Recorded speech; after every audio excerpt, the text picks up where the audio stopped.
He's amazing.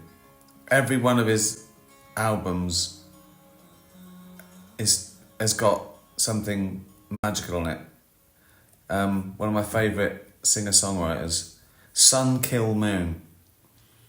Look it up. Now, I mean, I know it's all changed now, isn't it? On Twitter Live, because you can't ask a question unless you're verified. Is that true? So I answer questions that people have asked me on Twitter beforehand, which is a bit annoying. So you can still join in. You can just watch. I should make sure it's going out because there's no proof of it going out now because obviously your likes and questions don't come in. Let me just check my feed and see if it's working. Yes, I can see me there. Horrible. I'm not going to look. Oh, there he is. The fat little red-faced, tired old fool. Got loads of questions. Firstly, happy birthday to Betsy, the rescue beagle, who I'm helping to stop animal testing. So yeah, she's 8. Right, let's get down to it. Charlie Black Cat, Uncle Ricky, would you rather go to the moon or as deep as possible in the ocean? I don't want to do. I really don't want to do either. Obviously, I'm scared. Safety, pretty terrifying. It would still be pretty experimental, wouldn't it? And both a long way from home and normality. I mean, I think the deepest bit is only like 7 miles, but has anything done it yet? Is there a submarine that's done it even?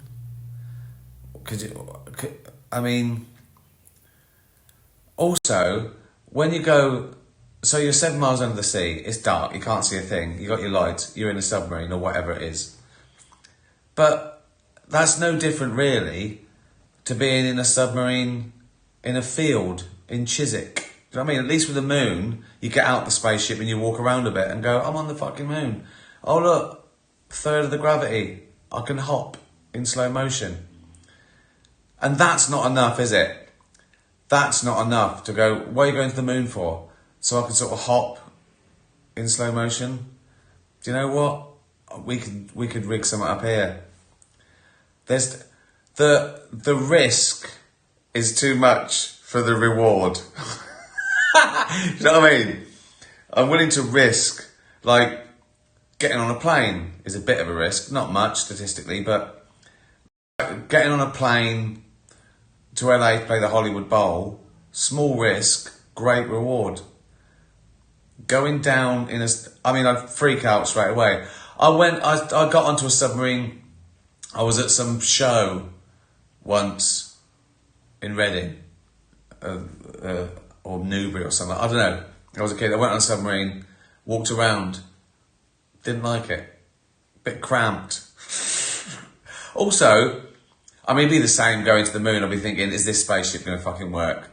I mean, the Wi-Fi goes down here. I can't use the remote control. I'd be fucked. I mean, that's it. I'm just floating around, just waiting for my oxygen to run out and my roast dinner in a tube of toothpaste. Yeah.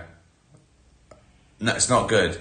But in a submarine, I'd just be thinking all the time, there's some fat bloke in a boiler suit. Did he check the fucking rivets?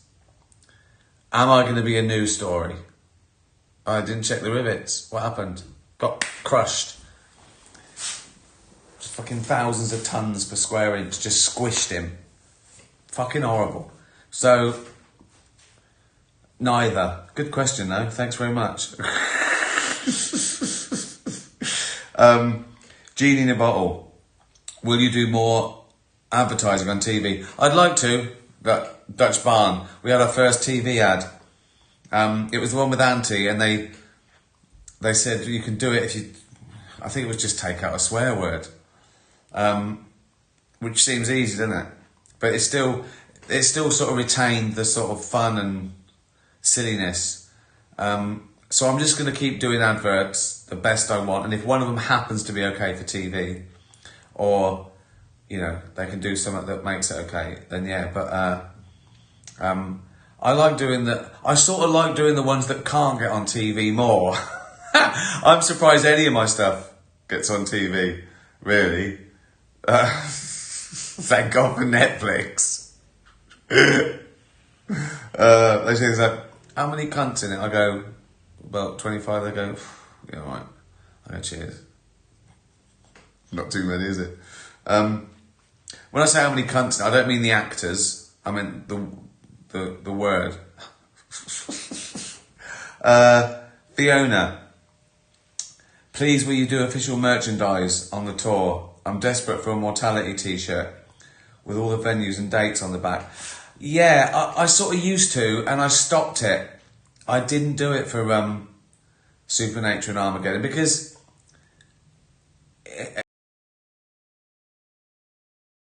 it's a hassle, because you have to have people there every night doing it for you, and again, it's sort of effort versus reward, because even if hundreds of people buy a t-shirt, tens of thousands have already bought a ticket for like 50 quid. So it seems, also the reason I didn't do it is I don't want to prize out another 20 quid from someone who's already paid 50 quid. I know some people want it. We did look at and I think Mortality would be the best t-shirts, but there is a thing now where instead of like all the merchandise there, you get a QR code and you can just order it online. I don't know if that's the same. I think people want to buy it when they're there, don't they? And have it and go, that's a sort of a souvenir. But I might do some online so everyone can get it, whether you went or not. But we'll see. Julia Campbell, what has the reaction been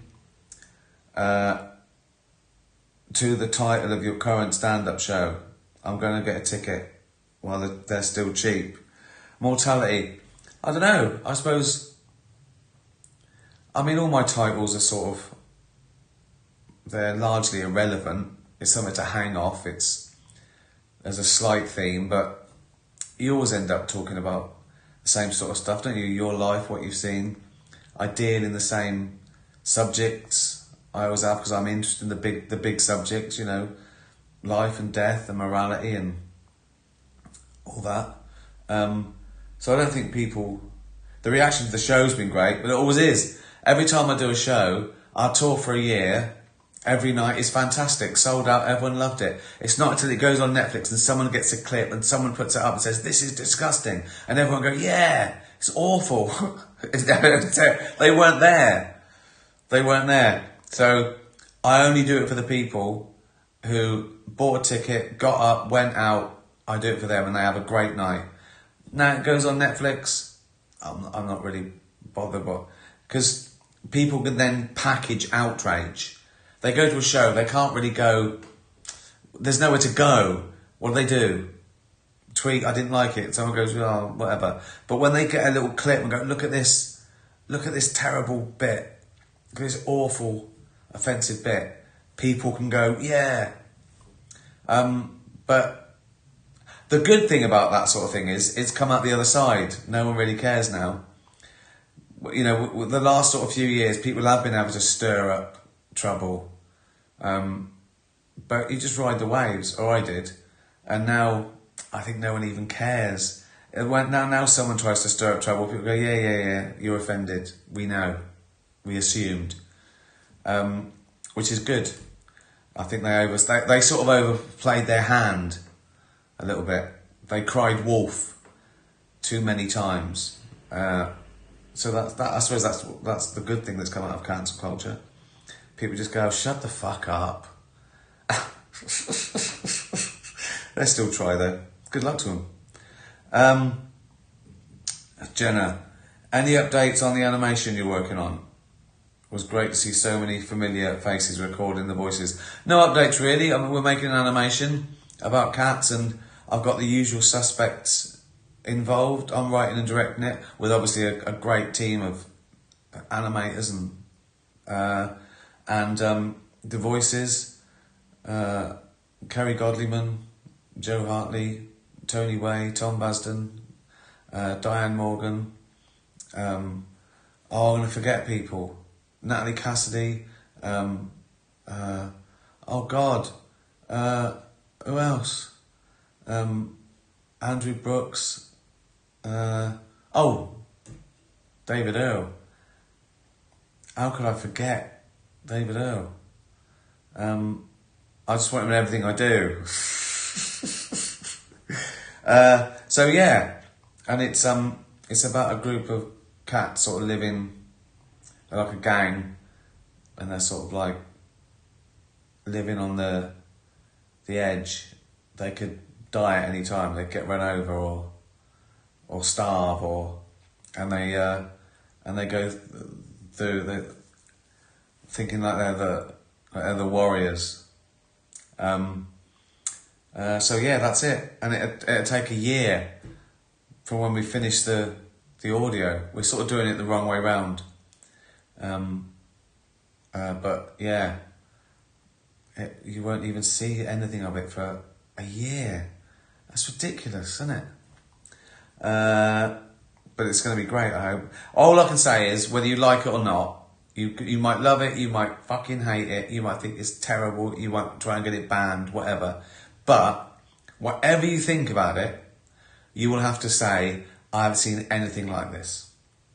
That's all I can guarantee. Which is something, isn't it? You might not see anything like it because it's so shit. Like, I've never seen anything this shit get made. But still. Doris, would you rather lose your elbows or your knees? I assume you don't mean like my kneecaps fall off. You mean I've got no joints. I've just got straight legs or straight arms. I assume that's what you mean. So straight legs, I just have to walk like that, don't I? I mean, it's not great, but I feel that I'm going to miss more if I can't. I mean, even eating, you couldn't eat, could you? Oh, I've got to lose my knees and just walk like I'm on stilts. Yeah, I've got to be able to. Can I play tennis? I could, couldn't I? I run a bit funny, but play the guitar, sit down. I suppose you just sit down with your legs out, don't you, like that? Yeah, I've got to lose my knees. I really need my elbows. Couldn't drink. Fuck it. The knees are gone. Gunnar, who lost his lovely brother Andy this week. R.I.P. Andy.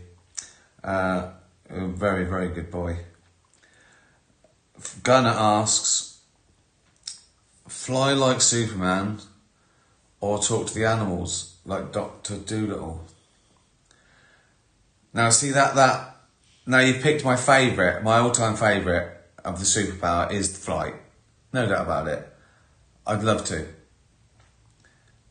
Talking to the animals would be... The trouble with talking to animals is, I think they talk shit.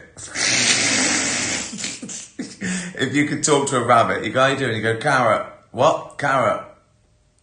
Right. So, carrot, you know what I mean? It would be very limited. I think people would think that they'd talk to it and they'd be wise. You know what I mean? Like a 200-year-old tortoise. What have you seen? Strawberry. What? Cucumber. Right. No, but you were alive the same time as Martin Luther King. And, oh, actually, so was I. That's a bad example.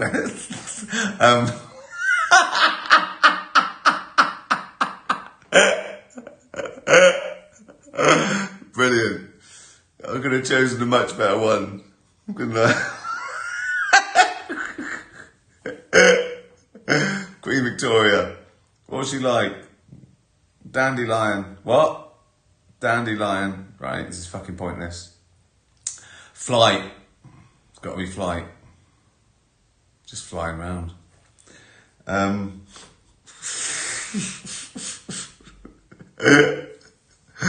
Oh, God. I'm tired. Been a long week. I've been doing lots of work. Been gigging and working on this animation. I've got no excuse. Jonas. One piece of advice to a new stand-up. Oh. Oh, God. I could give 10, but I think you mean just, if I had to just do one, what would be the most? That's so hard. I mean, there's no advice, really, other than just do it. Stage time. Is that advice? Do it loads to be good. That's not advice, is it? You want a little magical bit of insight, don't you? That's like a shortcut. I mean, there is no shortcut either. The more you do, the better you get. Okay. I think stage time is worth 10 times writing time. You've got to have an idea and you might have to hone it a bit.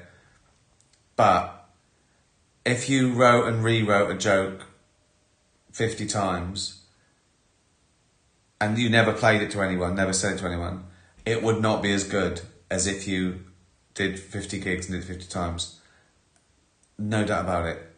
It's like natural selection. They choose the best bits, the breaths, the whatever. So doing it,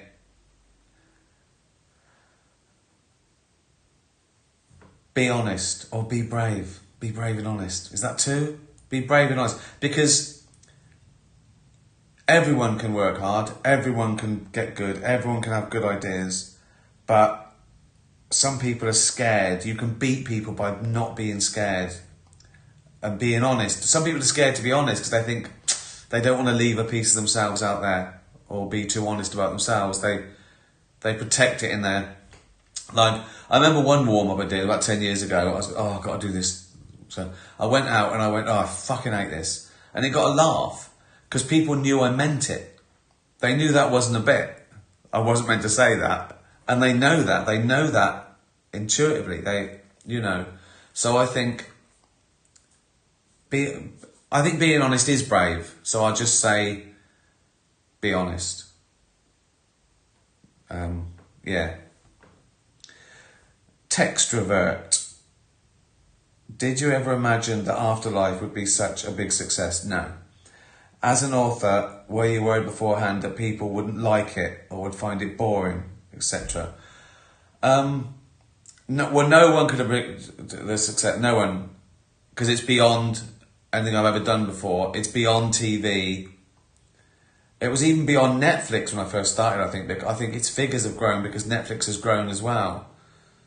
So it's just mental. So no. Was I worried that people wouldn't like it or find it boring? Well, that's always the case. You always go, what if no one likes it? Specifically, my worry wasn't that they'd find it boring. I think I was worried that could people find it to be a comedy when it was surrounded by sort of death and grief and sadness and addiction and loneliness and mental illness. That's what I thought. I thought, will people go, how the fuck is this a comedy? Which some still did. But could it be funny? But I thought, yeah, because real life's like that. All my experiences of grief and that, there's also been comedy. Like, I talk about it, like parents' funerals. There's always jokes and, that sort of dark humour. But But that was my worry, that people would go, oh, this is weird. How is this a sitcom? It's weird. It's depressing. But you gotta give it you gotta take a chance, haven't you? Because if I had a second guess, I'll just do what everyone else does. But no, no one could have predicted you can never predict that sort of success, really. Leslie, what is your favourite film guaranteed to pick you up? And what is your favourite mixer for Dutch Barn? Dutch Barn. Thank you. Well, my favourite mixer for Dutch Barn would be, I think, orange juice with ice and tonic. I don't do fancy cocktails much. I think it's a bit of a waste. When you do a cocktail and it's like straight away you're drinking 4 units and it's like a soft drink. It's like you've had 2 and you've blown the evening. Do you know what I mean? So I like to know how much alcohol I've got in each thing, and how long's the evening? How much can I drink? So I'm quite simple. And I think it's the only vodka I ever tasted that you could taste neat like whiskey. There's some. It's not just like diluted ethanol that sort of burns on the way down. It's got something. It's like the Jamesons of vodka. I was surprised. Oh, that's lovely. That's. But yeah, classic, I think. Your vitamin C with orange, you're drinking to get vitamin C, or the lovely tonic. You do the math. What is your favourite film guaranteed to pick you up? Oh, I mean, would that be a comedy film? Because I've films pick me up that aren't comedy films as well. I love, like The Godfather is an amazing film. I love watching an amazing film. But what's uplifting? Do you mean something like Rocky? Like it's or comedy? I like the classics, really. I like things like Tootsie and Play It Again, Sam. Like if Spinal Tap's on, if I'm flicking around and Spinal Tap's on, this bit, I'll just have to watch it till the end. A film that picks you up. What's a film that, if you don't count Christmas films, It's a Wonderful Life.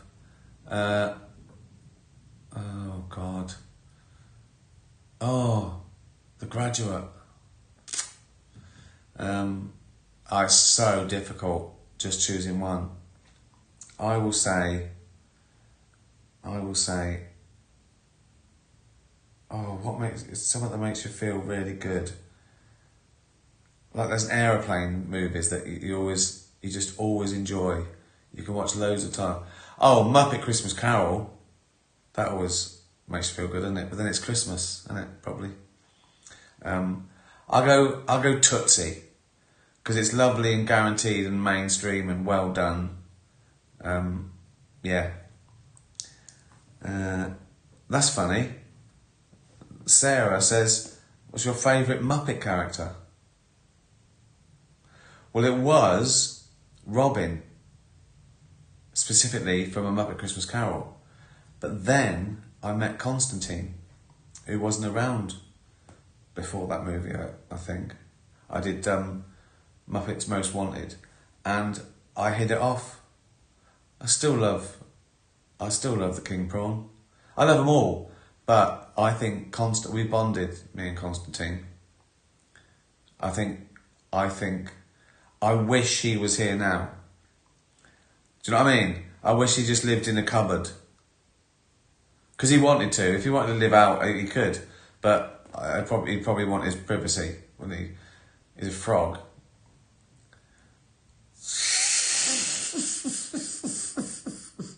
How will people know when I do go mad and I start talking like, oh, I'd love to have a frog friend.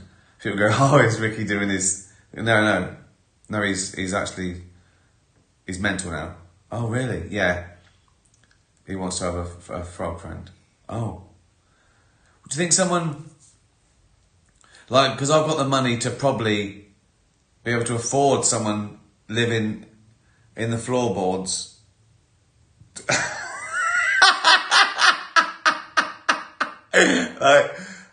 I don't leave my fortune to anyone. I just say, as I'm dying, I just pay loads of great puppeteers and actors. As I walk through, I'm losing my mind. They're all going, "Hey, Ricky," you know what I mean?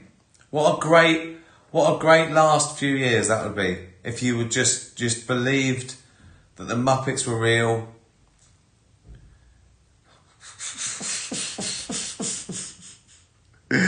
Oh God, what a load of bollocks this is.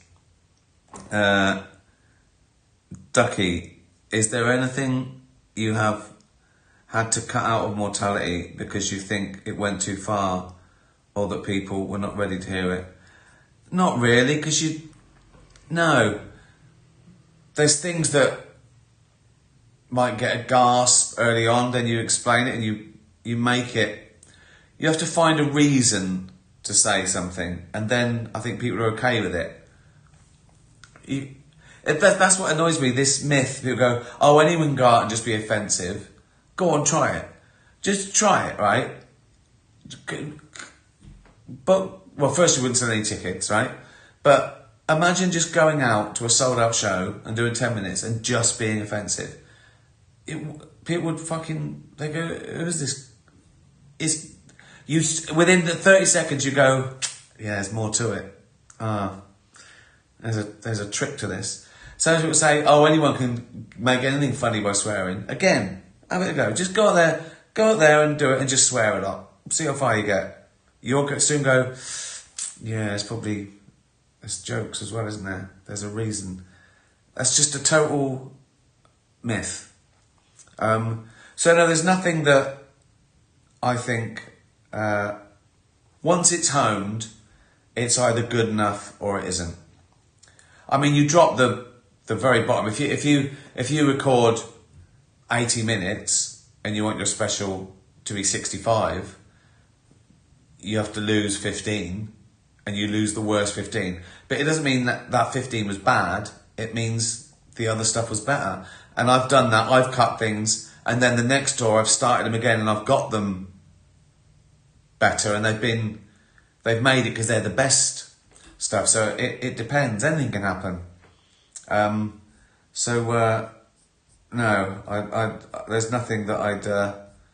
You cut if the reason sometimes you cut things because something happened in the world. Like you could be doing a great routine about something or someone, and then another of that something. So I can be talking about an earthquake, and then an earthquake happens that night, and you go, better not do the earthquake stuff. Do you know what I mean? Or you're talking about someone, and they die. You go, I'll probably drop that bit tonight.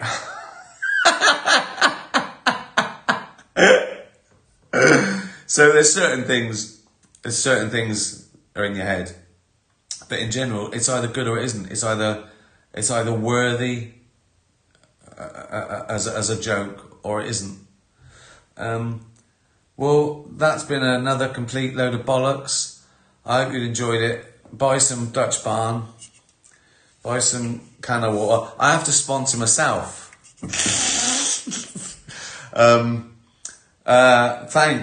Thanks for following. Thanks for retweeting things and be nice to animals. Tatty bye, everyone. I've got to turn this off now.